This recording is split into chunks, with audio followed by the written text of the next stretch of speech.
안녕하세요.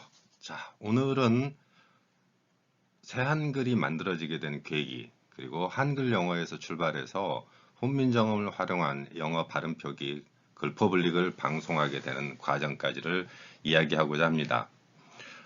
지금 이야기 드리는 내용들은 일본이 우리나라의 글자 표기에 악영향을 끼친 그 출발점에서부터 시작해서 조선시대에 거쳐서 내려온 훈민정음의 발음 표기 방법들이 왜 왜곡되고 훼손되었는지를 살펴보려고 합니다. 그리고 이 문제점을 해결하기 위해서는 어떤 방법을 제시해야 될 것인지, 해결책은 있는 것인지, 어떤 방법으로 추진해야 될 것인지, 이러한 종합적인 사항들을 고려해서 오늘날의 제가 주장하는 새한글 표기법, 훈민정음을 활용한 영어 발음 표기의 원리가 무엇인지를 살펴보려고 합니다. 제목은 일본어 방식의 표기에서 독립하자라는 거고요.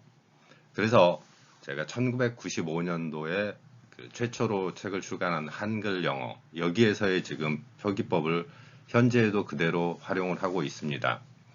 개정판으로 2006년도에 인도네시아어 표기법을 추가했지요.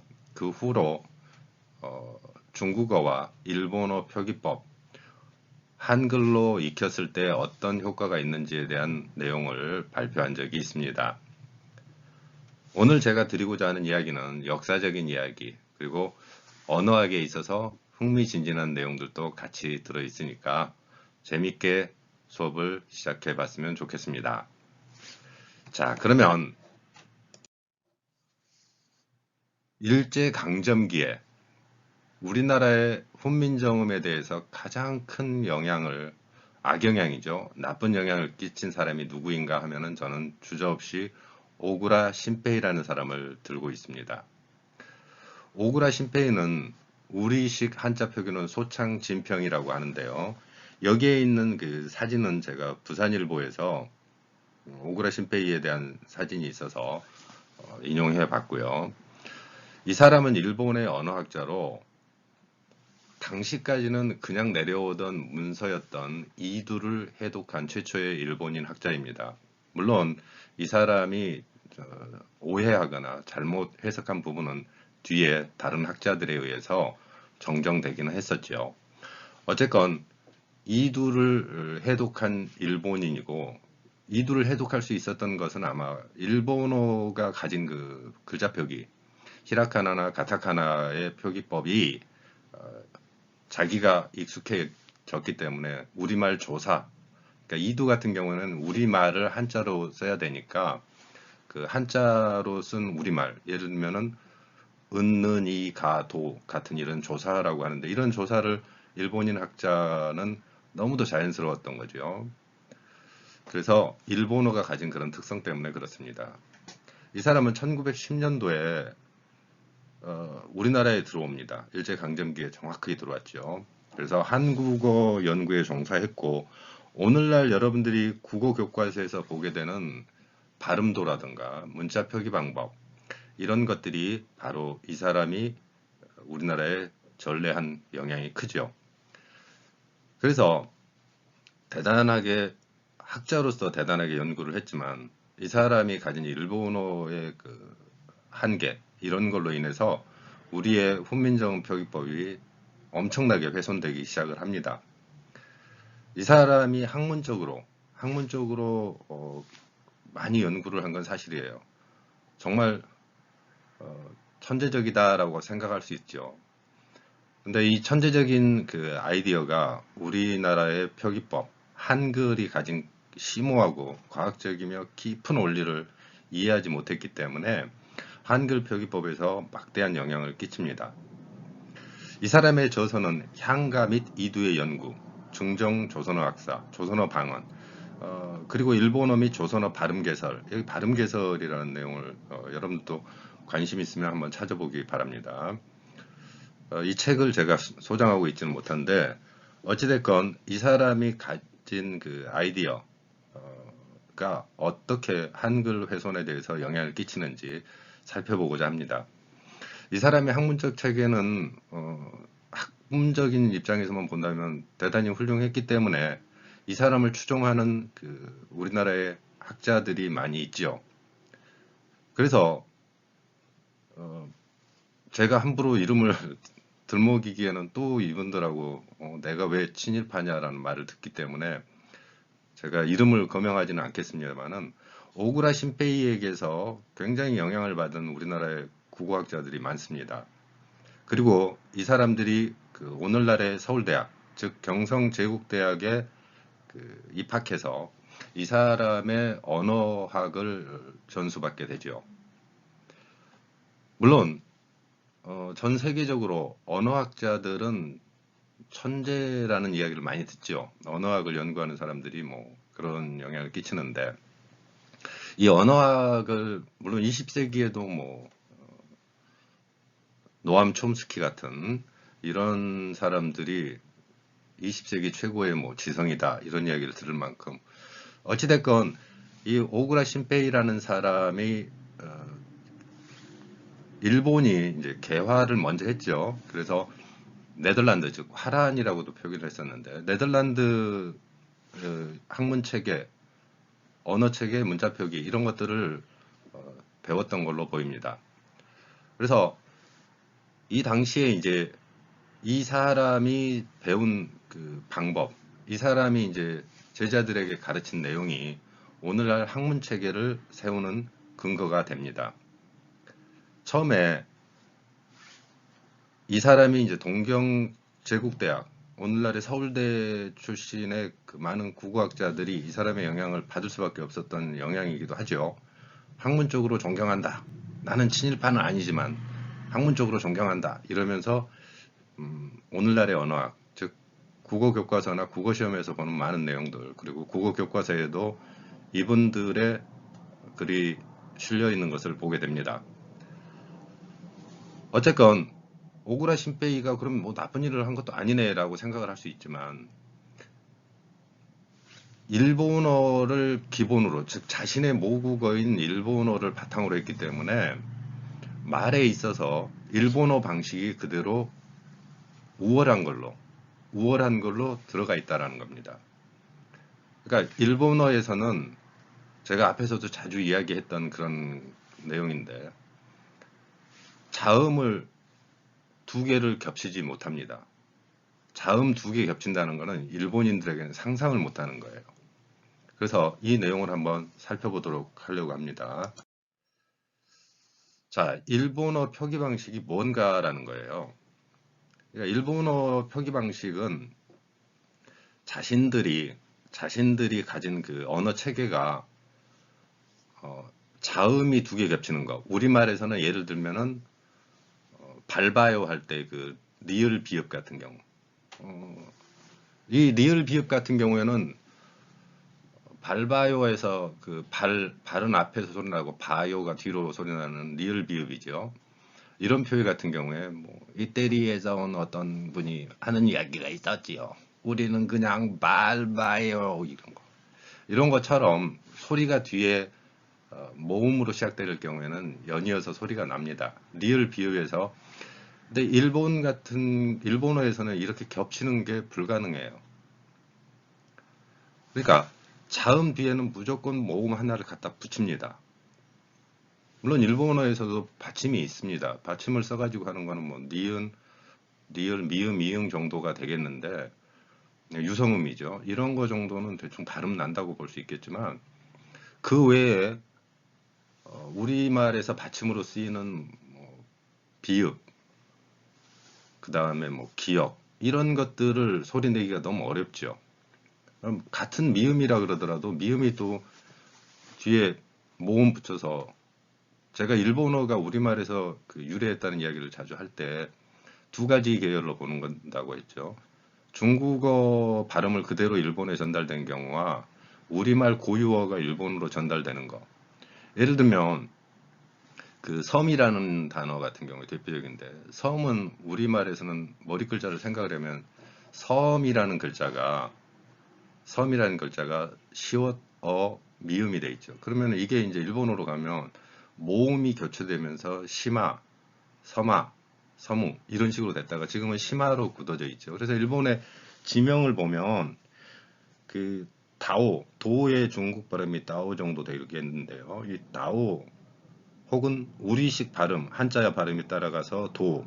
그래서 다오로 읽는 것은 좀 남방 쪽의 그 섬들에게서는 다오라는 중국 발음이 나오기도 하고, 또 본토 쪽에서는 도, 그러니까 홋카이도 뭐 이런 식으로 할 때 그 도, 북해도로 우리가 한자식으로 읽겠지만 그 홋카이도 같은 경우에 도가 바로 우리말의 발음, 한자 발음이 건너간 걸로 보이고요.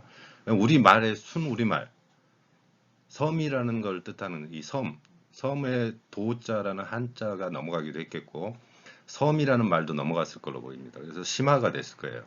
그래서 후쿠시마, 나가시마 이렇게 돼 있으면 아 여기는 섬이구나 이렇게 이해하면 된다는 겁니다.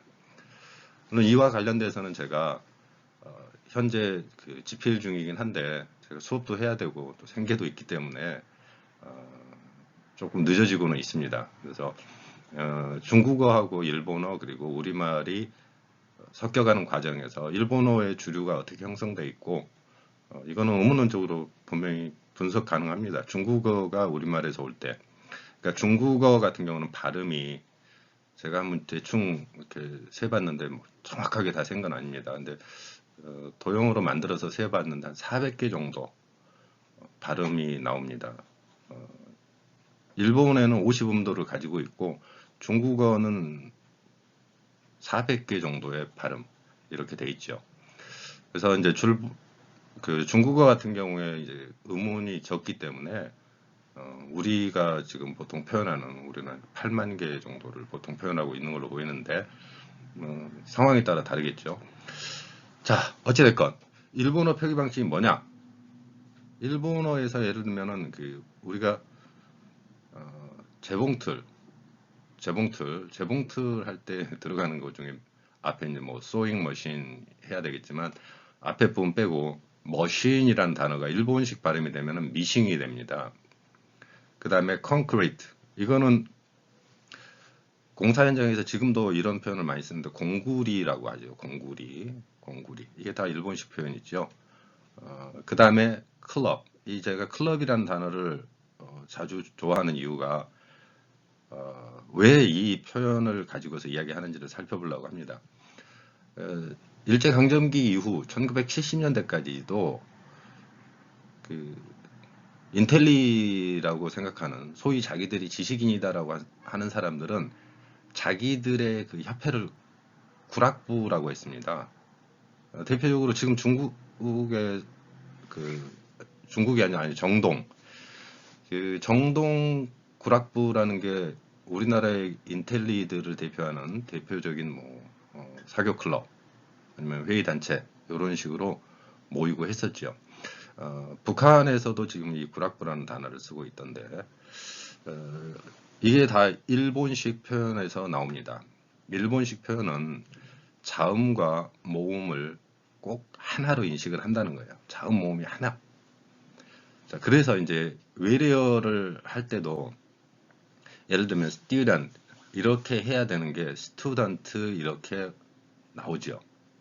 이게 이제 일본식 발음의 원리인데 왜냐하면 자음을 두 개 겹칠 수 없기 때문에 그렇습니다. 자음 영어에서는 자음이 보통 세 개 겹쳐요. 이 세 개 겹치는 거가 이제 최대 한도로 보이는데 예를 들면은 SPR, STR 이런 단어, 그러니까 spring 같은 경우에 SPR 자음 세 개가 겹쳐 있죠. 이렇게까지 겹칩니다. 근데 이렇게 자음 세 개를 겹쳐서 표현해도 되는 거는 로마자가 음소 하나당 하나의 글자 표기를 가지고 있기 때문에 가능합니다. 어찌됐건 이런 문제들이 됐을 때 일본어 방식이 뭐냐면 스튜던트 이렇게 되는 거죠. 그 다음에 뭐 일본은 지금도 커피 발음에 코히라고 하죠. 우리식으로는 커피, 뭐 가베 이렇게 표현하기도 했고요. 그다음에 슈즈 같은 경우에 우리말에서는 z 발음이 없기 때문에 물론 있었지만 사라졌기 때문에 한글 표기로 사용하지 않고 굳이 뭐 그렇게 해도 의미가 뭐 차이 있겠어 이런 그 변별음으로 작용하지 않기 때문에 슈즈로 해도 어차피 신발이란 거 하나 먹잖아 이렇게 된 상황이 됐죠. 자, 그 다음에 이제 제가 이런 표기에서 문제가 생기는 거는 영어에서는 think와 think 이거는 명확히 다른 소리고 다른 의미를 갖는데 이런 것들이 현재 한글 표기에서 같이 표현되는 상황을 만들었다는 거죠. 왜냐하면 이응하고 키읔이 같이 표현되는 것은 불가능했기 때문에 왜냐하면 자음 두 개를 겹치지 않으니까요. 자음 두 개 겹치지 않기 때문에 지금의 그 일본어 표기 방법 이게 지금 오구라 신페이의 영향이 크게 작용했죠. 1910년 이후에 이제 우리 한글이 현재의 한글 모습, 우리가 의사소통을 하는데 문제가 생기는 건 아니에요. 그런데 이제 일본어 표기 방법을 그대로 차용을 했고 또 이거에 이제 이론적으로는 오그라 신페이 같은 사람들의 영향을 받았다라는 거죠. 자, 그러면 제가 이런 그 글자 표기를 하는데 뭐냐 하면은 저는 이제 영어 발음만을 이야기했습니다. 영어 발음 표기만이다. 왜 그러냐면은 이게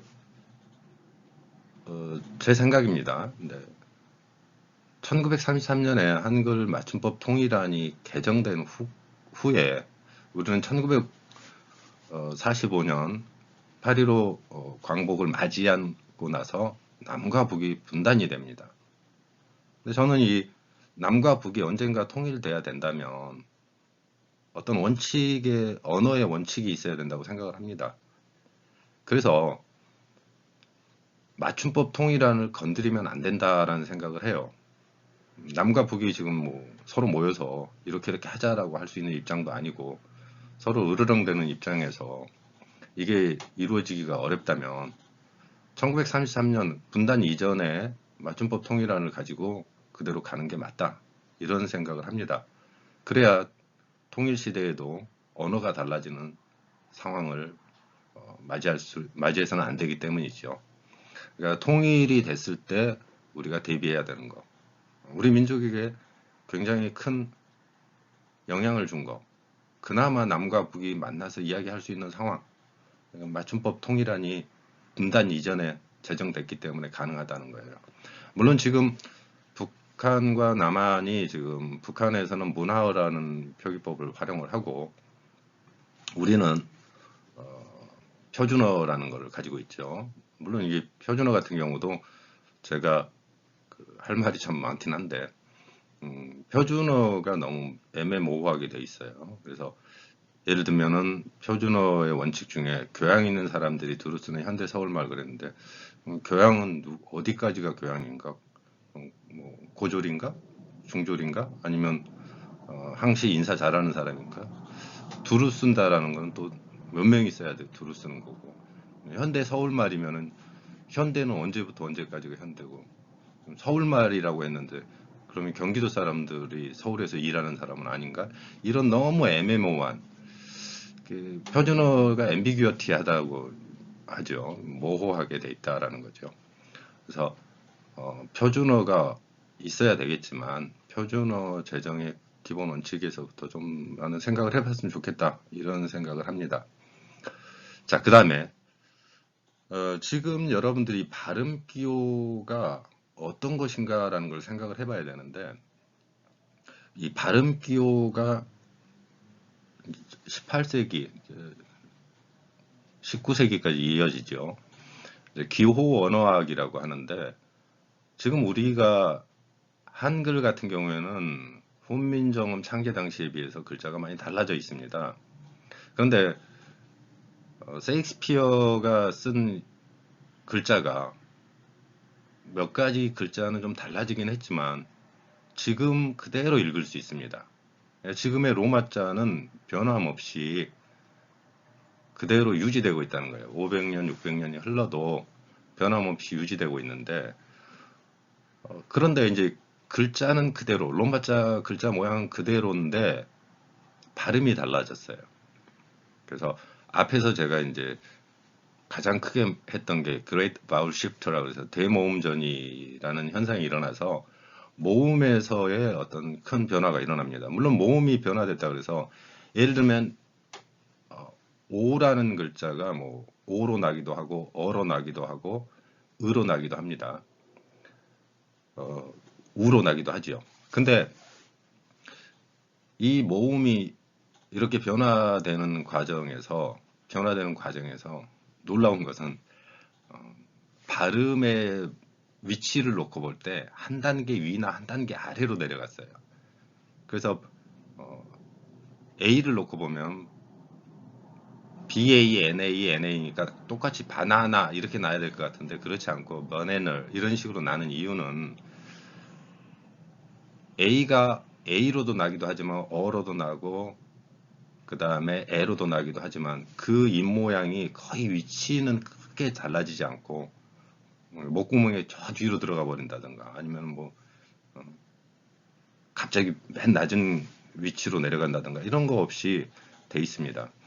그래서 이때 기호 언어학자들이 있는데 이 기호 언어학자들이 이제 발음 기호를 만듭니다.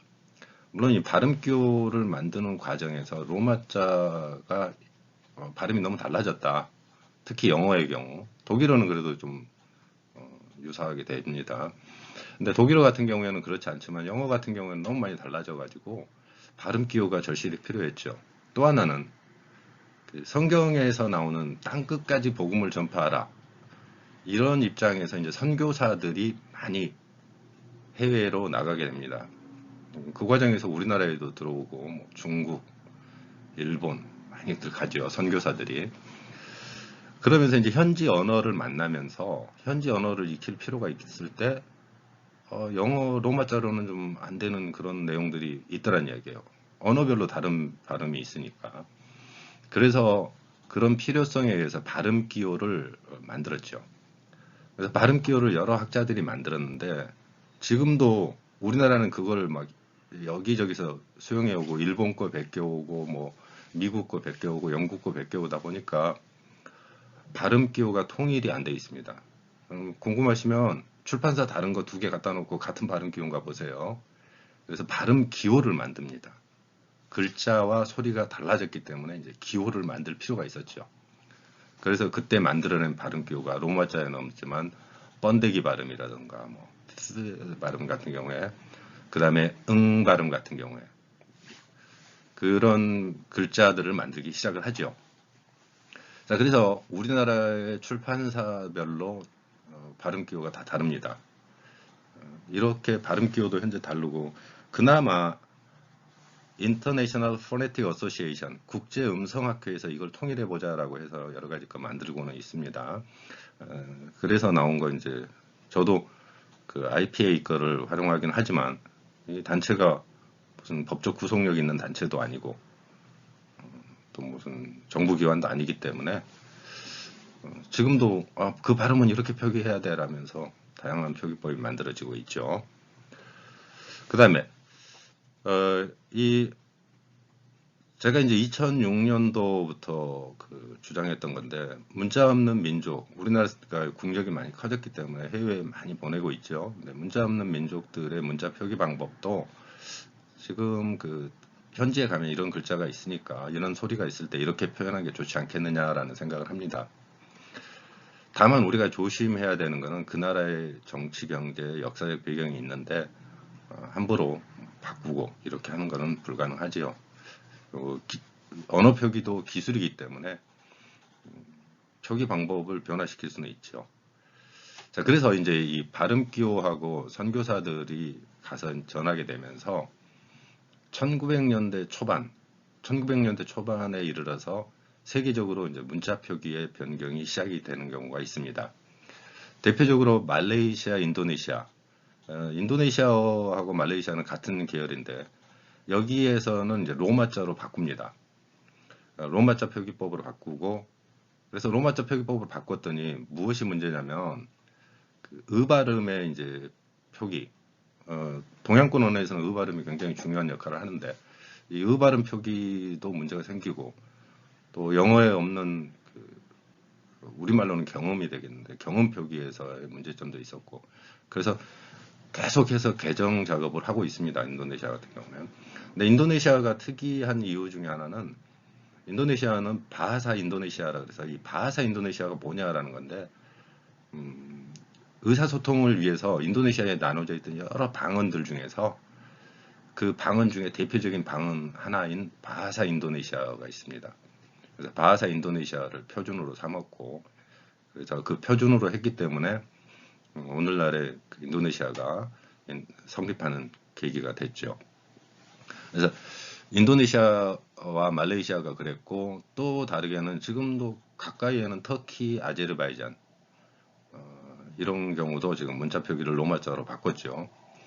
대표적으로 이제 또 앞에서도 제가 이야기했는데 중국어 같은 경우에 중국어는 이제 중국어에서는 선교사들과 이제 우리식으로는 주유강이라는 중국인 학자가 있는데 주유강이 중심이 돼서 어찌됐건 그 한어 병음이라 그러죠. 실제로 중국어 발음의 영어 표기다 이렇게 생각하시면 될 건데 지금 인터넷 시대에 한자를 그럼 어떻게 입력할 것인가 하는 건데 이 주유강이 이제 1900년대 초반에 선교사들도 마찬가지고 한어 병음을 만들어 놨기 때문에 그동안 쓰이지 않다가 인터넷 시대가 되면서 한자를 인터넷으로 어떻게 입력을 하지? 이럴 때 이제 그 한어 병음이 유용하죠.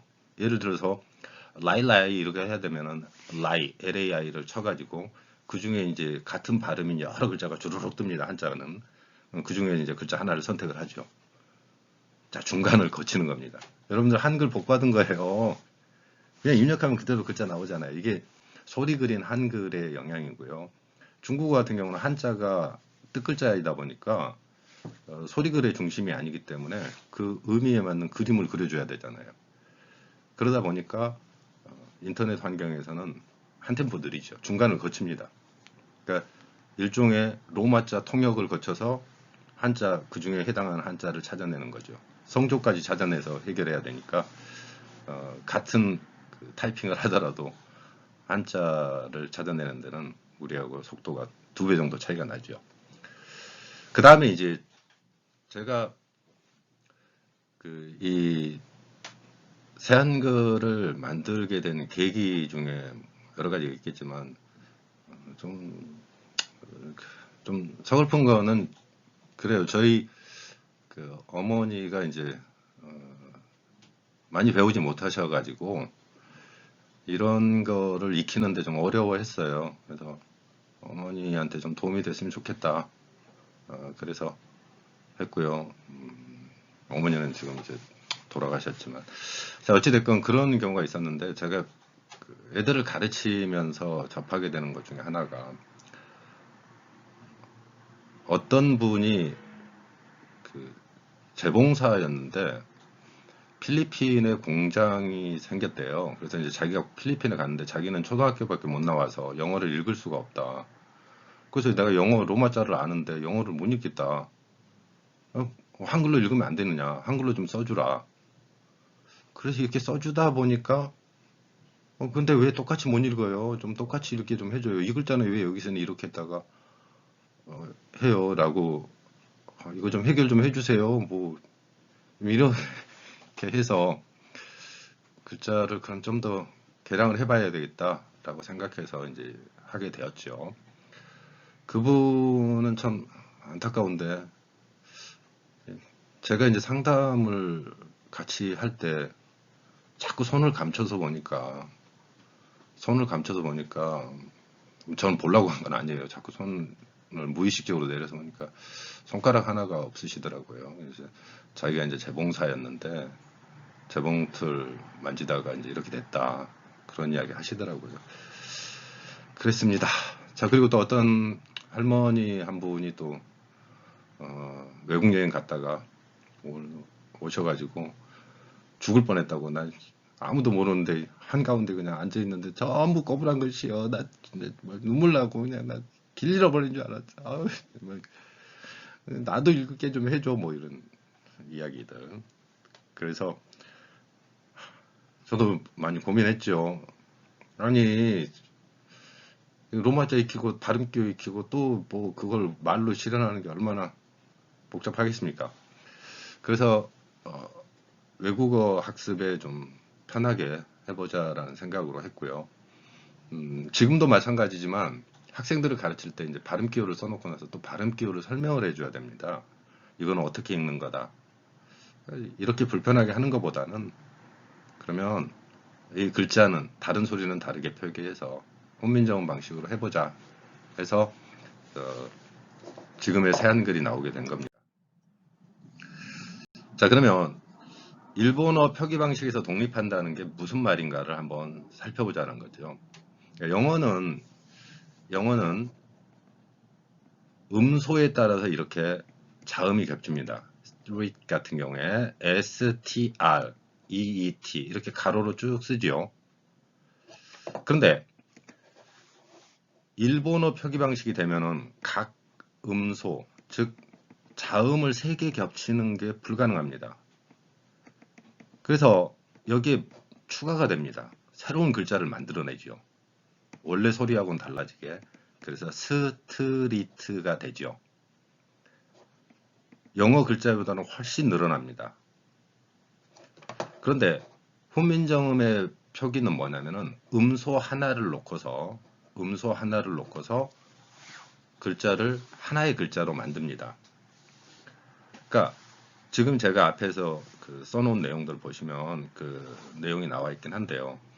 예를 들면은 이 stret라는 단어가 그 음가가 자음이 3개가 겹치는 거예요. 스, 뜨, 리. R에는 우가 섞입니다. 그래서 리가 되는 거죠. 그 다음에 뜨 발음이 나는데 사전에서는 뜨라고 표기가 안 됩니다. 그러니까 star, style 이런 거 할 때 그 S 뒤에 T가 오면은 현지에서는 뜨 발음이 나는데 사전에서는 표기를 하지 않습니다. 왜 표기하지 않느냐? 원래 소리인데. 이런 생각을 하시는데 여기에 이제 사전 편찬을 만들 때 이제 언어학의 원리가 있어요. 변별음이 아니면, 즉 다른 의미를 갖는 소리가 되지 않으면 그냥 표기합니다. 그래서 S 뜨니까 TT 이렇게 해줘야 될 것 같지만 그러지 않고 그거는 표현을 못 해냅니다. 발음 기호 상으로는. 원칙상으로는 변별음이 아니기 때문에 그냥 트로 발음하건 뜨로 발음하건 약간 트 발음이면 자연스럽지 못한데 뜨 발음이면 좀 자연스럽네. 스타일, 스타, 드레이트 이런 것처럼 이 차이를 가져오긴 하지만 발음 기호의 표기 방법에는 그게 해당되지 않습니다. 그래서 이게 가로로 쭉 풀어 쓴 글자를 지금 여기에서처럼 이렇게 표기할 수 있다는 거죠. 이게 훈민정음 방식입니다. 자음을 3개 겹쳐서 4개까지 겹쳐도 되죠. 근데 4개 표현하는 게 없으니까 그냥 말뿐이지. 이렇게 해서 표현하는 게 맞는데 이 표기법이 우리식 한글이 정말 위대한 거잖아요. 이런 면을 보면 음절에 딱 맞게 글자를 만들었다는 거예요. 아이고, 세종대왕이 뭐 이거 한다고 더 자기가 돈을 벌거나 뭘 또 아닌데 이걸 만들어냈다는 거 정말 위대합니다. 한글이 가진 힘, 그러니까 훈민정음이 가진 힘이 정말 놀랍다라는 게 바로 그런 점에서 나타나죠. 거기다가 이 훈민정음에서는 글자에서 음양 오행까지도 표현하고자 했습니다. 그러니까 소리가 음이 있고 양이 있는데 양의 기운이 나오는 소리, 음의 기운이 나오는 소리 이런 식까지도 담았다라는 거예요. 정말 여러분들은 세종대왕을 조상으로 둔 게 대단한 겁니다. 자, 그래서 이제 만약에 그 글자를 만약에 이렇게 표현을 해보면은 STR 같은 경우는 스트루가 되겠죠. 여기에 을을 섞으면 안 돼요. 이 을을 섞는 게 바로 일본어 표기 방식이라는 거예요. 일본어 표기 방식에서는 자음 뒤에 모음 하나가 붙어야 되니까 뭐가 붙여야 되잖아요. 수를 붙이든 을을 붙이든 뚜를 붙이든. 그래서 뚜가 되는 수뚜. 그래서 그 야구에서 그 스트라이크 이게 나오는 게 스트라이크 뭐 이렇게 되는 이유이기도 하죠. 이게 모음 하나를 다 추가를 합니다. 그 오그라 신페이가 가진 원칙이기도 했겠죠. 그래서 일본어가 우월하고 한글이 좀 그러니까 일본어로 좀 해야 된다. 일본어가 우월하다. 이런 거를 은연중에 심었던 게 오그라 신페이입니다. 그래서 이제 일본 방식을 많이 세뇌돼 가지고 표현하고 있었죠. 자, 그래서 이제 일본식 글자 표기가 되면 훈민정음의 창제 원리인 음절에 따른 표기가 다 사라져 버리게 되는 겁니다. 그러면 한글로 표현해 보자는 이야기예요. 되는가? 그래서 제가 지금 이렇게 글자를 표현했잖아요. 그래서 애들한테 가르쳐 봅니다. 읽을 수 있는지. 그래서 이런 글자를 초기에는 저희 아들과 딸을 실험 대상으로 삼아서 이거 읽어봐 이렇게 해가지고 했죠. 그래서 이 글자가 이렇게 하면 읽을 수 있구나. 비슷한 소리 나네. 이렇게 해서 이 글자를 활용하게 된 거죠. 자, 그래서 앞으로도 뭐 이런 이야기를 하게 되겠지만 제가 이제 1995년도에 그 한글 영어라는 제목으로 우선은 선생님들이 먼저 이걸 좀 공부했으면 좋겠다 해서 책을 출간했고요. 어떻게 머릿속으로만 훈민정음으로 발음하면 안 될까라는 생각을 하시는 분도 있겠지만 이걸 이뤄내가지고 제가 1995년도에 물론 이제 그 전부터 연구를 했겠죠. 책으로 나온 건 1995년도입니다. 그래서 그해 10월 9일 한글날에 스포츠 서울 그 기자와 인터뷰해서 내용을 했고요. 당시 이제 이런 표기법이 역사적으로 과거의 조선시대의 글자 표기로 되돌리는 그런 과정이었고요. 그래서 제가 최초로 시도를 해서 책으로 출간을 했습니다. 이게 한글 영어라는 책으로 안타깝게 저도 책이 몇 권 없습니다. 지금 집에 한 두세 권 있나? 안타까워요.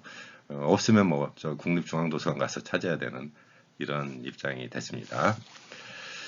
자, 그리고 이제 95년부터 쭉 시작을 했는데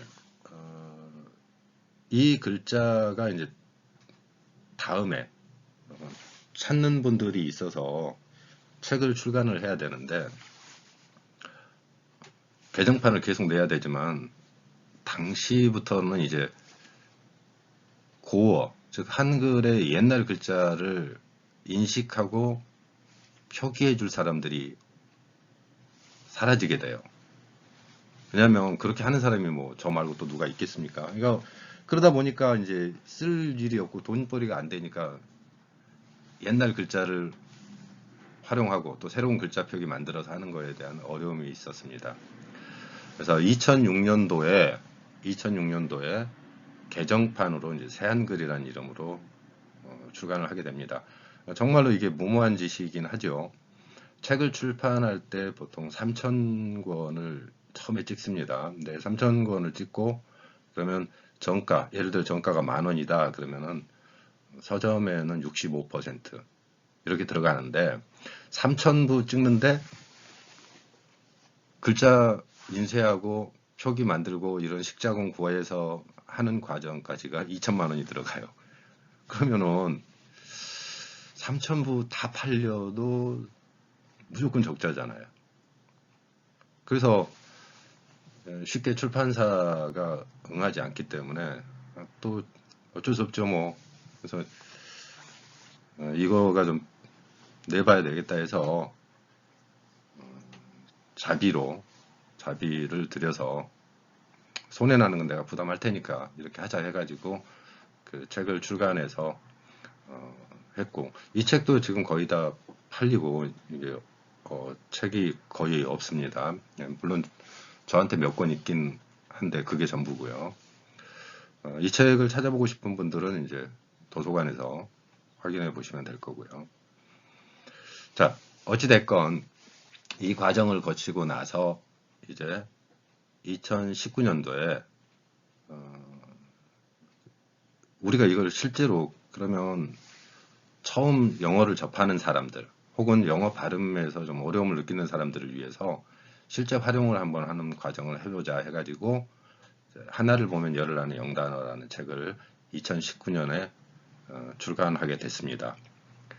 그때 이 책들은 이제 옛날 글자나 뭐 자음 겹치는 글자 표기 이런 것들을 해줄 분들을 만나기도 어렵고 또 비용도 많이 추가되기 때문에 글자 표기를 어쩔 수 없이 손글씨로 저희 집사람이 이렇게 배워서 일일이 손으로 쓰면 그걸 사진 찍어서 글자로 하게 된 것이죠.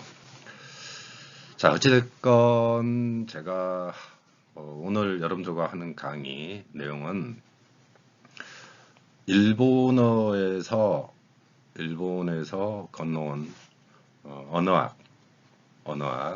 지금은 미국식 언어학도 많이 발전해 있죠.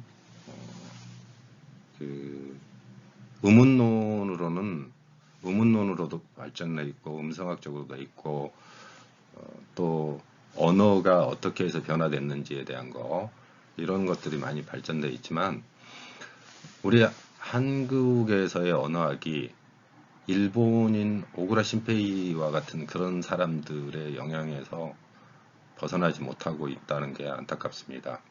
그래서 제가 좀 안타까운 일이긴 한데 제가 제가 외대 출신입니다. 대학교를 외대에서 나오고 외대 대학원의 영어과에서 또 그 언어학 공부를 했었는데 그분 저를 지도해 줘야 될 그 교수님과 저는 굉장히 많이 달랐어요. 왜냐하면 그분이 우리말의 그 외래어 표기법을 주관하시는 분이에요. 근데 거기에 학문적으로 반기를 제가 들었기 때문에 제가 가지고 간 논문을 거절했죠. 심사를 대학원 2년 과정을 제가 다 마치고 이제 논문만을 기다리고 있는데 제가 가져온 논문은 전부 다 거절당하고 졸업하고 싶으면 다른 글 써와 이렇게 해가지고 했는데 그거마저도 미운털이 제가 단단히 박힌 건지 우리나라의 그 외래어 표기법이나 맞춤법 통일안에 들어간 그 표준어 제정 그분에 굉장히 영향력이 있는 분이었는데 자꾸 거절하셔서 제가 대학원 같은 경우에는 수료로 끝났습니다. 근데 제 논문을 통과를 못했었는데 그만큼 일본인들의 언어학의 체계가 우리나라 학문을 꽉 잡고 있기 때문에 저 혼자의 힘으로는 이 벽을 넘기가 어렵겠구나 라고 절감을 했고 그래서 제가 직접 기회가 있으면 이렇게 직접적으로 대중과 만나서 이걸 활용해 보라고 하는 것이고 제가 유튜브 방송에 출연하게 된 것도 간혹 가다가 못생긴 얼굴도 보였는데 스트레스 받을까 봐서 저는 얼굴을 가능하면은 드러내질 않는데 못생긴 얼굴 못 봐서 뭐합니까? 제 내용을 보라고 하는 거죠. 그래서 개발자로서 한번 해봐야 되겠다 이런 마음으로 직접 대중과 소통하면서 어려움에 처한 사람들 그리고 훈민정음 창제 원리와 훈민정음을 사랑하는 사람들 그리고 우리 민족의 글 한글이 가진 과학적이고 굉장히 언어학적으로 뛰어난 문자 체계를 널리 활용하자는 의미로 이 방송을 진행하고 있습니다. 또 아울러 드릴 말씀은 제가 조금은 서툴러서 여러분들이 구독이나 이런 거 해줄 때 일일이 어떻게 답장 보낼지 이런 것도 잘 모르는데 보고는 있습니다. 이런 분들이 있구나 항상 고맙게 생각하고 또 훈민정음 창제 당시의 원리를 활용해서 언어는 이런 식으로 습득하는 것도 좋은 방법이 될 것이다 라는 응원의 말씀도 드립니다. 자, 오늘은 제가 다른 이야기도 좀 했었는데요. 어찌됐건 오늘 한번 해봅니다. 어떤 상황에서든 헤쳐나가는 거. 자, 여러분들의 새한글 개발자 고재윤이었습니다. 감사합니다.